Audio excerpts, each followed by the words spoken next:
First off, happy B-Day, America, and what a better way to celebrate Independence Day than with explosives. What up, gamers? I'm SirMav, and welcome to another Battlefield 5 video. If you're new here, in most of my videos I personally test out weapons and gadgets to provide you with all the stats you need to know in order to be a better player in Battlefield 5, or any game I cover for that matter.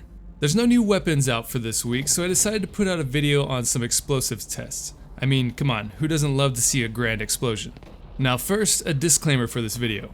It states assault players in the title, but in this video I will be testing out all the gadgets from the assault and support class, including grenades, which I'm going to say right now suck against tanks, except for two types. You should have known that. I'm sure you didn't click on this video just for the grenades. Now today's video is all about testing the angles in which you can attack a tank or other armored vehicles in Battlefield 5, and how much damage you inflict upon them. Most of you probably have a rough idea of how many Panzerfaust or pieces of dynamite it takes to take down a tank, but I'm here to provide you with the exact stats and at what angle a tank is most vulnerable. Now unfortunately, private games are not a thing yet in Battlefield 5 as they are not scheduled till September of this year. So until then, I'm only able to provide info against the Allies Churchill Mk7 tank and the Axis Flak Panzer IV anti-aircraft tank. These are the only tanks available within the practice range, but these two will give us a rough idea of how quickly we can take out any light or heavy tank out on the battlefield with each gadget. Some of the results may surprise you. So first off, the Panzerfaust is likely one of the most used gadgets in Battlefield aside from probably dynamite, both of which are only available to the assault class. So before we cover the damage stats of these gadgets and the others, let's first go over the damage points of a tank. We're going to look at the Churchill Mk7 first. Now the Churchill is one of the heavy tanks for the Allies faction, so it's a bit harder to take down, but if you know the vulnerable points, you can take down a tank quite easily, especially with teammates. Or solo, which, let's be honest, you can take down a tank solo in Battlefield 5, especially against tank players who don't utilize their emergency repair kits properly. So for attack points, you have the front, the back, the left and right tracks, and the turret. As in real life, tanks will always be the most heavily armored at the front. At least back in World War II they were. Any of you guys seen the movie Fury with Brad Pitt? Well, they showcase a good example of how the US military used the faster Sherman tanks to flank the slower, more heavily armored Tiger tank and take them out. This is one of those movie facts that they actually got right. So the front will not be your best option when attacking an enemy tank out on the battlefield. Instead, you'll always want to attack from the back end. No matter what gadget you have, this is where you will directly impact the tank with the most damage. Why? Well, in real life, this is where the tank's engine is housed and is also where the tank is least protected. So for any tank players in Battlefield that thought it was a good idea to drive backwards into combat, yeah, no, don't do that. You can also attack from the sides on the tank's tracks or the turret itself, but still, these points will only do slightly more damage than what you would do in the front. But there are also ways to disable tanks at vulnerable points such as the turret, tracks, and of course the engine. When you disable any of these points, you place the tank driver at a disadvantage, making it easier to take them down. If you disable the engine, the most vulnerable point on the tank, you drastically reduce the driver's mobility and keep them from driving away. If you disable the track, it makes the tank slower and become less mobile. And last, if you disable the turret, you slow down its churn rate. But don't worry, there's no guesswork here. I'm going to show you which gadgets do what and how many you need to disable each part of the tank. So let's talk the heavy tanks like the Churchill. Now, how do we take out the engine?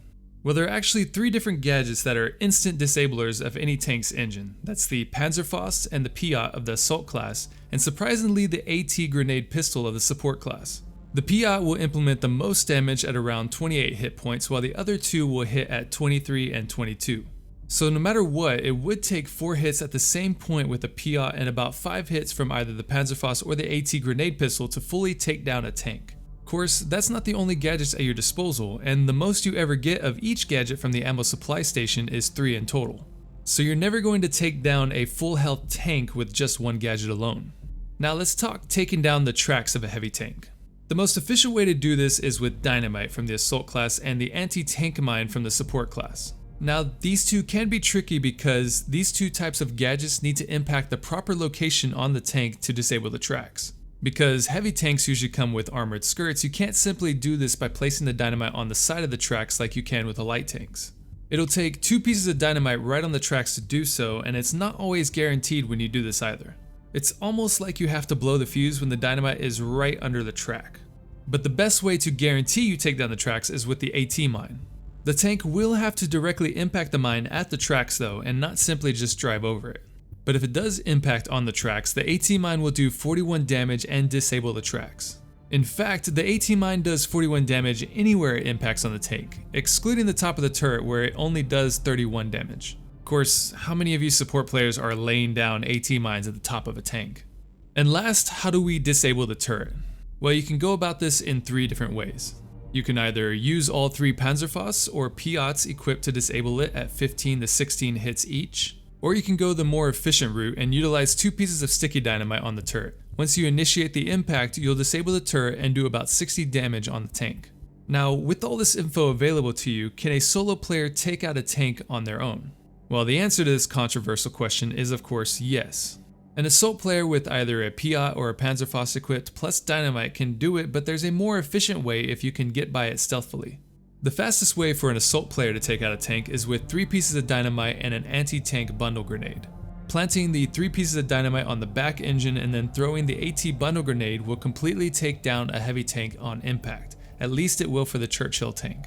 Support players can do the same with AT mines and a sticky grenade against the same type of tank. 2 AT mines and a sticky grenade will knock a Churchill tank down to 2 health, so use 3 AT mines just in case if you attempt this one, but it can be done. It's important to note that if you're going against vehicles, especially on a map like Panzerstorm, you'll want the AT bundle grenade or sticky grenade equipped if you're support, as the others, the frag and impact, will only be a last-ditch effort to take down a tank.